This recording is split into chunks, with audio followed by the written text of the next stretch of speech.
যদি আপনি নামাজ না পড়ে থাকেন তাহলে এই ভিডিওটা আপনার জন্য। হয়তো আপনি নামাজি হয়ে যাবেন। তো এই ভিডিওটা পুরো দেখুন এবং তাদেরকে শেয়ার করুন যিনি নামাজ পড়েন না।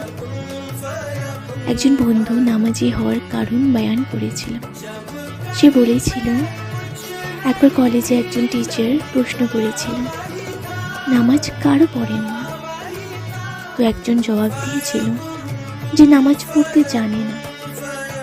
আরেকজন জবাব দিয়েছিল যে মারা গিয়েছে।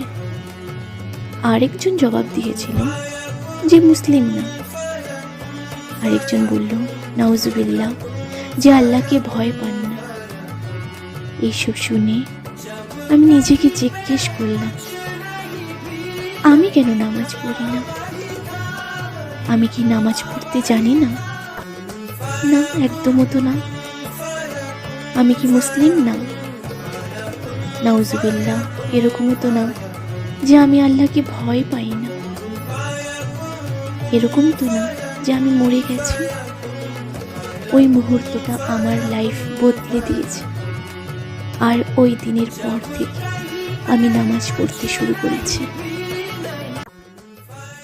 আপনার যদি এরকম ধরনের স্টোরি ভালো লেগে থাকে প্লিজ কমেন্ট করুন, আমি আরও ভিডিও নিয়ে আসব। আর প্লিজ প্লিজ আপনি সাবস্ক্রাইব করতে ভুলবেন না। আশা করি আপনারা ভালো থাকবেন। ইনশাল্লাহ আমি অবশ্যই নেক্সট ভিডিওতে আসব। অবশ্যই আমার জন্য দোয়া করবেন। আল্লাহ হাফিজ। আপনার খেয়াল রাখবেন।